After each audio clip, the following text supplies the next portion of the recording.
Olá, crianças! Nossa aula de hoje é sobre a nossa língua portuguesa, uma das mais lindas e complexas línguas do mundo. Nossa língua tem muitas regras tanto na oralidade quanto na escrita, por isso precisamos sempre estar lendo, estudando e aprendendo como utilizar de forma correta as regras dela.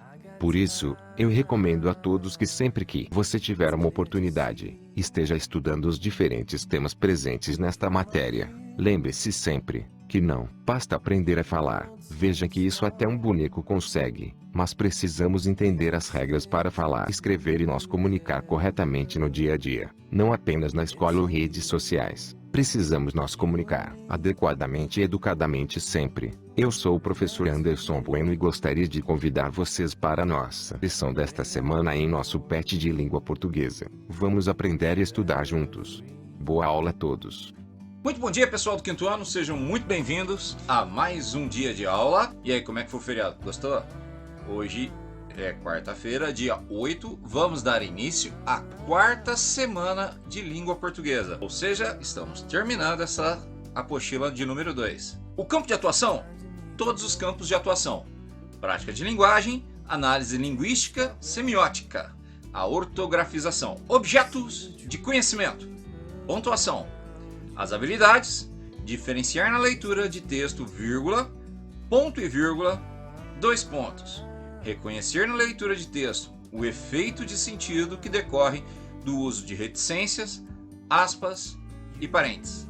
Conteúdo relacionado, pontuação. A nossa apresentação do trabalho, como fazemos todo dia, né? Componente curricular língua portuguesa, ano de escolaridade, quinto ano do ensino fundamental. Esse é o PET volume 2 do nosso município. O nome da escola: Escola Municipal Professor José Flávio de Freitas. Nossa turma é o quinto ano A2 e o turno matutino. Não se esqueça, estudante é o seu nome, hein? Muito bem, galerinha. Hoje o tema é sinais de pontuação. Para que eu escrevo? Por que eu escrevo? Você já parou para pensar nisso? A linguagem escrita foi uma grande evolução na comunicação dos seres humanos. Nós já vimos isso em história, as tecnologias que foram promovendo uma melhor comunicação entre as pessoas, né? E a invenção da escrita foi uma tecnologia extremamente positiva na comunicação. Para chegar até a gente hoje, o que nós usamos, a escrita passou por diversas evoluções. Uma delas foi a pontuação, né? Os sinais de pontuação são símbolos gráficos, ou seja, desenhos, que têm como objetivo colaborar para a coesão e coerência dos textos, estabelecendo um sentido ao que está sendo escrito. Como as frases são ditas de formas diferentes, suas intenções também são diferentes. Por exemplo, para ficar bem claro essa diferença que a pontuação faz, eu vou usar o exemplo com algumas palavrinhas. Essa é a hora na sala de aula que o professor prova para alguns alunos no quinto ano que eles não sabem ler. Vamos acompanhar o professor? Olha só, o professor usou apenas 4 palavras. A palavra eu, a palavra não, a palavra sei e a palavra ler. Observa que com cada pontuação a palavra toma um significado diferente. E aí vem a importância da gente prestar atenção nos sinais de pontuação na hora da leitura, de todo tipo de leitura, desde uma notícia no jornal até um quadrinho para diversão. Todas elas têm uma intenção. Toda leitura, todo texto que chega até a gente é uma mensagem que alguém passou. Observa, na primeira frase que o professor montou com essas 4 palavrinhas, olha como que ela fica. Eu não sei ler. A segunda frase: eu não sei ler. A terceira frase: eu não sei ler. A quarta frase: eu não sei ler. Quinta frase: eu não sei ler. Reparou que as mesmas palavrinhas formando frases diferenciadas apenas com a pontuação, e também muda a entonação, tá? Mas vamos entender o que são cada uma dessas pontuações? Qual a função de cada uma delas? É isso aí, pessoal. Cada ponto tem um nome e uma função dentro da frase. Observa, os sinais de pontuação são os seguintes: ponto final, ponto de interrogação, ponto de exclamação, dois pontos, vírgula, reticências e travessão. Esses são os principais. Pessoal, também tem alguns pontos que nós vamos encontrar em algumas palavras. Por exemplo, o apóstrofo, que aparece em aglutinações como caixa d'água. Os parênteses, que fazem separações, citações dentro das frases e também são muito usados para separar as operações na matemática. As aspas, que significam citações. O ponto e vírgula, que é uma pausa maior que a vírgula, mas que não encerra o assunto. É isso aí, pessoal. Esses então são os pontos que nós temos, os sinais de pontuação. Esses sinais gráficos nos ajudam a transmitir e receber melhor as informações escritas. Preste bastante atenção na explicação que o professor vai dar e resolva na sequência as suas atividades. Vamos conhecer mais um pouquinho sobre os sinais de pontuação? Cada sinal de pontuação possui sua própria função dentro da palavra, da frase e das mensagens. Dessa forma, temos diferentes sinais de pontuação que vão estabelecer diferentes sentidos e intenções nas frases. Como você viu, o professor usando apenas 4 palavras conseguiu passar informações diferentes, com intensidades diferentes e com mensagens extremamente diferentes entre si. Vejamos então agora quais são esses sinais, quais são suas intenções e quais são as suas funções? Muito bem, pessoal, vamos começar com o ponto final. Quando ele é colocado no final da frase, indica que ela acabou. Ele é usado tanto em frases afirmativas como em frases negativas, né? Bruna gosta de comer verduras. Esse é um exemplo de uma frase afirmativa. Você está dando uma afirmação sobre uma verdade. Ela não gosta de calor. Observa aí, um truquezinho para você descobrir o que é uma frase negativa. Sempre vai apresentar não ou seus sinônimos. Tá? Quando está negando algo, tem um não ou seus sinônimos. Não, nenhum, nunca. Ah, agora eu entendi! Então essa é a função do ponto final. Encerrar a mensagem. Quando você terminar a frase, fala ou parágrafo, um ponto final.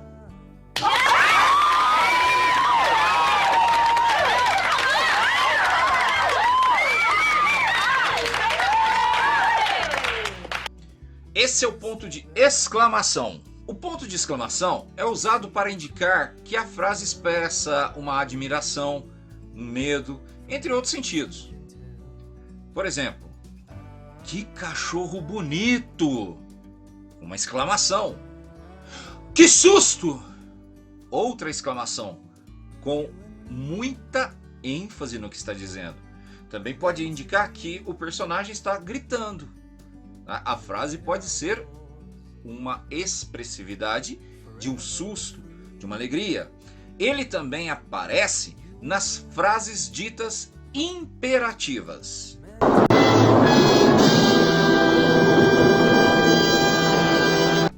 Eu costumo brincar da seguinte maneira, ó. Quando você for lidar com o imperador manda, não pede. Então, faça isso já! É claro! Uma ordem direta, sempre vai ter um ponto de exclamação. Ordinário! Marcha! Também tem um ponto de exclamação. Sente! Quando é uma ordem expressa, ou seja, uma frase imperativa, sempre terá a exclamação.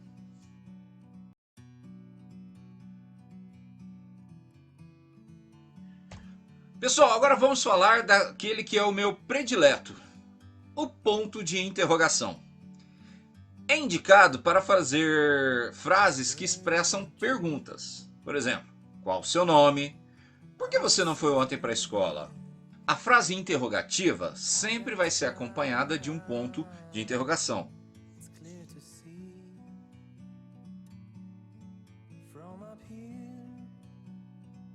interrogar quer dizer questionar, perguntar. A minha favorita é o porquê. Eu venho de uma geração onde, quando as crianças não sabiam, sempre vinha com o porquê, porquê, porquê. E aí algumas pessoas falam, porque sim! E eu respondo para você, porque sim não é resposta. Tudo tem um porquê. Quando o professor pede, olha, pai, mãe, quem estiver acompanhando, não dê a resposta para o educando, deixe ele perguntar para o professor. Isso quer dizer que através da sua pergunta, do seu porquê, da sua interrogação, o professor vai entender como você está aprendendo ou não aquela matéria. Por isso é muito importante você enviar as suas dúvidas para o professor. Primeiro, porque o professor está mais preparado para te orientar do que qualquer outra pessoa que estiver próxima a você. E segundo, às vezes, a pessoa que está do seu lado não tem o preparo para aquela atividade específica. Por exemplo, um mecânico domina a mecânica, um professor domina a linguagem. Cada um tem a sua especificidade, ou seja, sabe mais de algum ponto. Não tem ninguém que seja tão sábio que nunca precise de ajuda, e também não tem ninguém que seja tão tolo que não possa ajudar. Por isso o professor sempre fala, não existe pergunta ruim. O ruim é não perguntar, certo?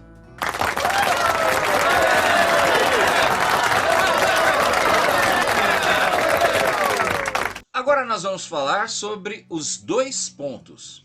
Esse sinal pode ser usado de várias situações diferentes, tá? Algumas delas são para apresentar uma enumeração, uma lista. Por exemplo, 2 pontos. Fui ao mercado e comprei frutas, verduras, álcool e carne. Pode apresentar a fala de um personagem. Por exemplo, Luzia perguntou, 2 pontos, travessão. Onde está o meu caderno de desenho?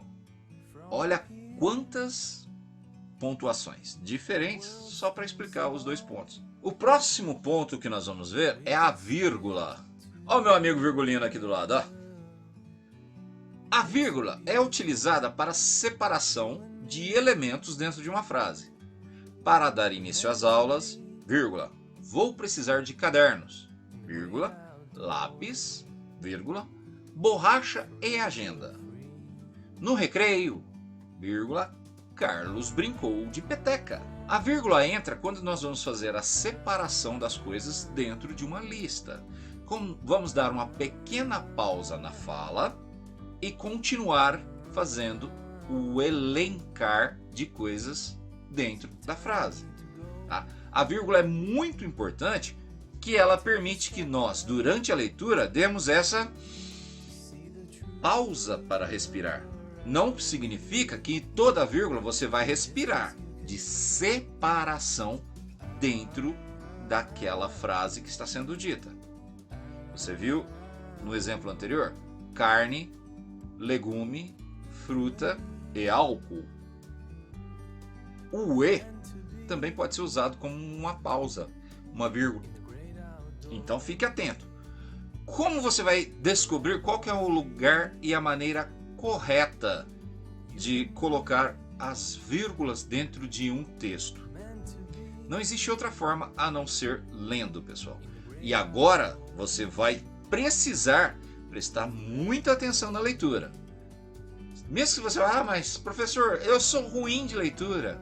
Só tem uma forma da gente ser ruim de leitura. E eu falo por experiência própria. É você não ler. A partir do momento que você passa a treinar a leitura, a usar a leitura para se divertir, a ler constantemente, a sua leitura vai fluir. Você vai ser um melhor leitor. Mas para isso depende que você queira fazer, né? É a mesma coisa, quando você pega um jogo novo no celular, como que você vai aprender como jogá-lo? Não é indo tentar jogar. Primeiro você vai ler a respeito. E nunca confie na leitura do outro, tá? Se você confiar, não, eu vou assistir um vídeo no YouTube porque o cara já leu para mim. Ele já leu, mas ele entendeu de uma forma. Você vai entender de outra. Cada um que faz uma leitura compreende de uma forma. A leitura depende muito mais de nós, leitores, do que o texto que está escrito. Cada vez que você lê um texto, a sua experiência transforma ele. Eu gosto muito de substituir uma linha filosófica que diz assim, um ditado filosófico. Diz assim, o mesmo homem não ultrapassa o mesmo rio 2 vezes. Eu gosto de aplicar isso no livro. O mesmo homem, a mesma pessoa, não lê o mesmo livro 2 vezes. As letras e o texto pode não mudar, mas você mudou da primeira para a segunda vez que vai ler. Mesmo que ler 2 vezes no mesmo dia, você pode ter aprendido algo diferente que vai tornar a sua leitura diferenciada com aquilo. Nunca se dê por satisfeito por ler um livro uma vez. Se você ler só uma vez um livro, um teste, uma prova, uma brincadeira, se você ler só uma vez, é a mesma coisa que nunca ter lido. Você não vai aprender direitinho. A segunda leitura você sempre vai ter, você vai estar diferente, o texto vai te parecer muito diferente. Então, siga o conselho do professor. Leia 2, 3, 4, 10, 100 vezes. Leia sempre. Turn down for what?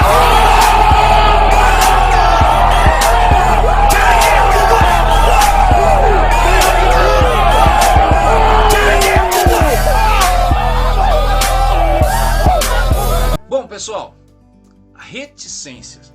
Essa aqui dá rasteira em muita gente por aí, porque poucos usam a regrinha básica da reticência.